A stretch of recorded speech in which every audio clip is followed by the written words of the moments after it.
தமிழரசு கட்சியில இருக்கின்ற இப்ப எல்லா இடமும் போறா நல்ல காணவர்கள் போனவர்களா போறா காடி பிடிப்பா போறா கதைக்கிறார். இதே சுமந்திரன் கடந்த 2019ஆம் ஆண்டு அரசாங்கத்தில் இருக்கின்ற போது விட்டதுல நான் பார்த்த வீடியோ காணி உடைப்பு சம்பந்தமாக பேசக்கூடாது. காணி உடைப்பு சம்பந்தமாக பேசினா தென்னிலங்கை குழந்தை விடும், தென்னிலங்கையில பிரச்சனை வரும், அந்த பிரச்சனை வந்து அந்த அரசாங்கம் இருந்துவிடும், அதனால் மைத்திரியின் ரணிகளை பாதுகாக்க வேண்டும் என்ற சூழ்நிலையில கருத்து. நேற்று முன்னர் பலாலி வந்தார். பலாலி வந்து என்ன சொல்றாங்க? பலாலில மக்கள் போராடுறாங்க. அது மாத்திரமல்ல, பலகாணி சகல காணிகளையும் விடுவிக்கும்படி கடந்த வாரத்தை இந்த ஜனாதிபதி பாராளுமன்றத்திலிருந்து விசேடமாக ராணுவ தரப்பினருக்கு உத்தரவிட்டிருக்கிறார். அதனால எல்லாருக்கும் தெரியும், இன்னும் 1 வீக் அல்லது 1 மாசத்துக்கு பெரும் தொகையான காணி விடுவிக்க போகும். அந்த நேரத்தில் இங்க இருக்கின்ற அரசியல் நாதியற்ற நிலையில் இருக்கின்ற அரசியல்வாதிகள் எந்த போராட்டத்தின் கீழே தான் விடுவிச்சு. நேற்று போட்டு என்ன சொல்றாரு நம்முடைய சுமந்திரன், இங்க எல்லாருமே வாருங்கோ, கொழும்புல வந்து ஜனாதிபதி மாளிகைக்கு முன்னால் அமர்ந்து கொண்டு எதிர்ப்பு போராட்டத்தை ஐயா சுமந்திரன் அவர்கள் நீங்க எதிர்ப்பு போராட்டம் நடத்தினாலும் நடத்தாவிட்டாலும் இப்போதே நாங்கள் டிசைட் பண்ணி முடிச்சிட்டோம். கடந்த காலத்தில் பலாலியில் இருக்கின்ற கிழக்கு புறத்தில் இருக்கின்ற காணிகள் கடந்த காலத்தில் விவசாயம் செய்ததுக்காக விடுவிக்கப்பட்டுச்சு. ஆனால் வீடு கட்ட முடியாது.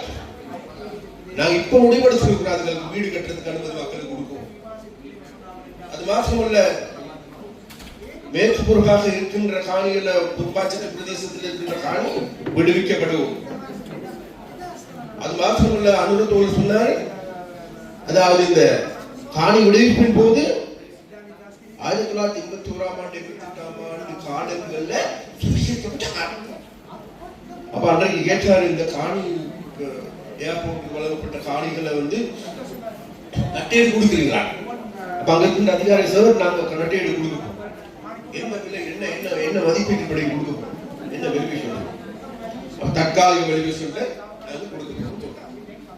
தற்காலிக வெரிஃபிகேஷன் கொடுக்கணும்ல அனுரத்தோட சொன்னார், உங்களுடைய ஜனாதிபதி அனுர சொன்னார், சரி நீங்க தற்போதைய விலை மதிப்பீட்டின் படி காணிக்கான நட்டையிடை கொடுங்கள்.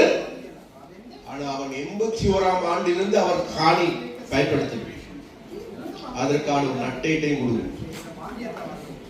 வேற எந்த ஜனாதிபதியும் இப்படி சிந்திக்கிறது? யாழ்ப்பாணத்து மக்களை பற்றி எந்த ஜனாதிபதி இப்படி சிந்திக்கிறது? அதனால வேண்டி இந்த சுமந்திரனமா அல்லது சொத்து மாற்றங்களா இருக்கின்ற வேற கட்சிகளா விசேடமாக எங்களுடைய ஊடகவியல் நண்பர்கள் இன்னைக்கு வேண்டப்பட்ட பாருங்க, நாங்க இதெல்லாம் பேசுறோம், இதெல்லாம் வெளியில வராது. ஆனா வெளியில ஒரு 10 அம்மாக்கள் போராடி கொண்டு வர்றாங்க. நாங்க சொன்ன இதெல்லாம் சத்தம் போட்டு வாங்க வந்து இருங்கோ, நாங்க பேசுவோம், உங்களோட வேதனை எங்களுக்கு தெரியுது. ஆனா ஒரு சில அம்மாக்கள் வந்து போலீசார் வந்து எடுத்துக்கொண்டு போறாங்க. அந்த நேரத்துல என்ன நம்மள மீடியாவில் எழுதுறாங்க, போர்க்களமான யாழ் காட்சி, போர்க்களமான தயவு செய்து நம்ம கும்பிட்டு கேட்டுக் கொள்றாங்க, அப்பா மக்களோட விளையாடாது, இவ்வளவு நாளா விளையாடிக்கு போகும், இந்த மக்களை காய்களால் மாற்றாது. அது வந்து உண்மையில இன்றைக்கல்ல நாளைக்கல்ல நாளை மறுநாளாவது சொல்றாங்க, பாவங்கள் விடாது பின்தொடர்த்தி கொண்டு வரும். அந்த இன்றைக்காவது ஒரு நாள் உங்களோட பிள்ளைகளை கேட்பார்கள், அப்பா அன்றைக்கு அனுர அல்லது சொந்த அரசாங்கம் இப்படிப்பட்ட முடிவுகளா எடுத்து மக்களுக்காக நன்மை செய்கின்ற பொழுது நீங்க எல்லாம் என்னப்பா ஊடகங்களா இருந்து இப்படி எழுதுனா என்று உன்னை காரி துப்புவாடு வர்றாங்க. எங்களோட பிள்ளைகள், எங்களோட பிள்ளைகள் உங்களோட பிள்ளைகள். அதனால இந்த மாதிரியான இடங்கள்ல இந்த மாதிரி சென்சிட்டிவான பிரச்சனை மக்கள் இன்றைக்கு எனக்கு தெரியும். அன்றைக்கு நான் கிட்டத்தட்ட போனேன், உள்ளே வரைக்கும் போனேன், ஒரு கூட்டத்தில் கட்சி ஒரு அம்மா முன்னாடி வந்தாங்க, வந்து சொன்ன, ஐயா எனக்கு 4 பிள்ளைகள் மாவீரரை.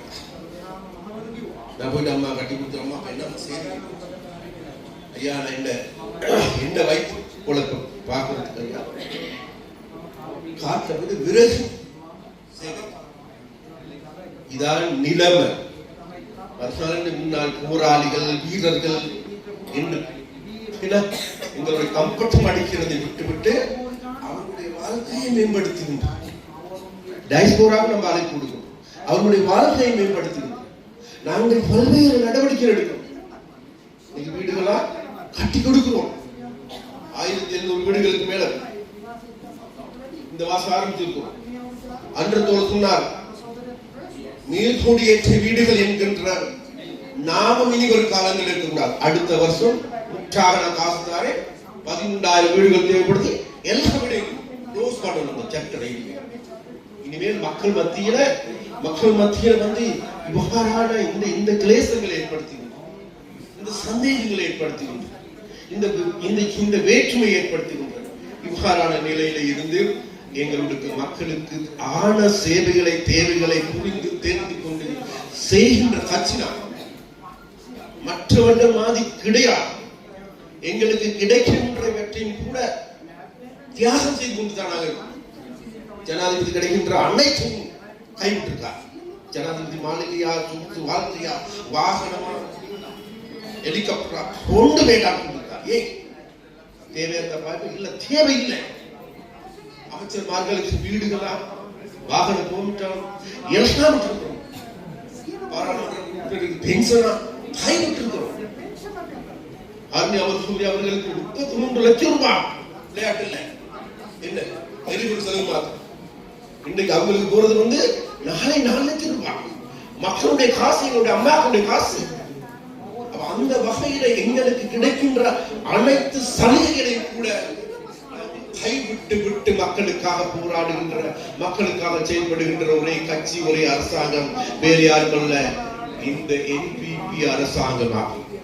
அதனால எங்களுக்கு நம்பிக்கை இருக்குது. இங்க இருக்கின்ற யார் என்ன கூக்குரலிட்டாலும் கூட எங்களுடைய மக்களுக்கு மனசாட்சி கொண்டு இருக்கிறது.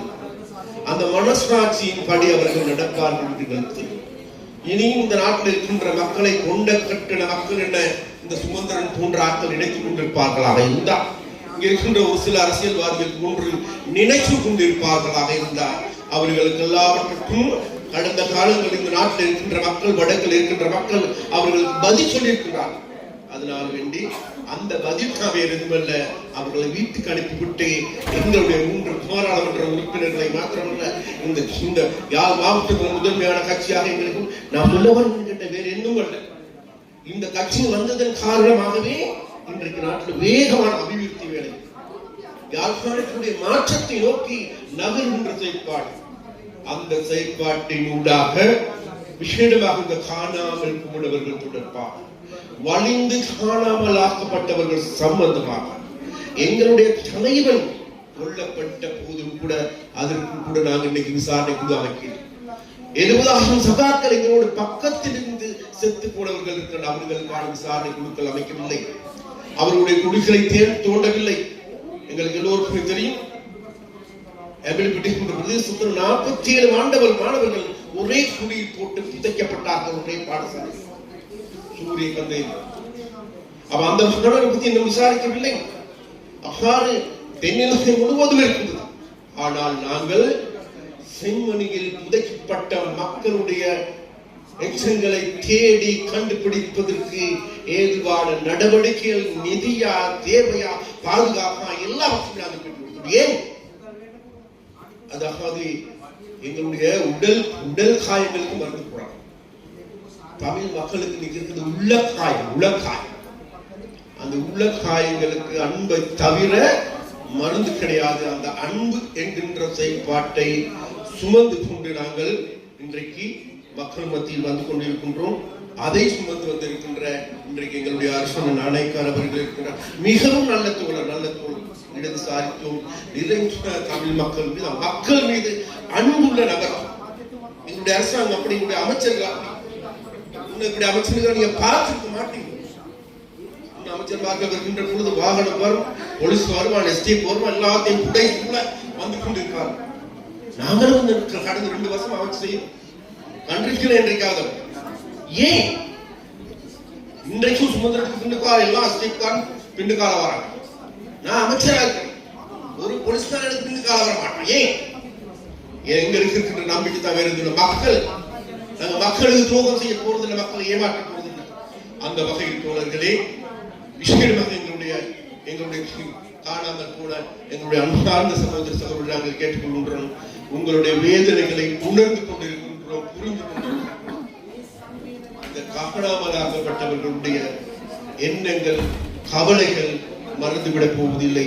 அதை நாங்கள் எங்களுடைய கவலையாக கருதி அதற்கான தீர்வுகளை தேடுவதற்கு உங்களோடு நாங்கள் ஒன்று சேர்ந்து ஒரு பயணத்தை செல்வோம் என்று கேட்டுக்கொண்டு உங்களிடமிருந்து விடைபெறுகின்றேன். நன்றி.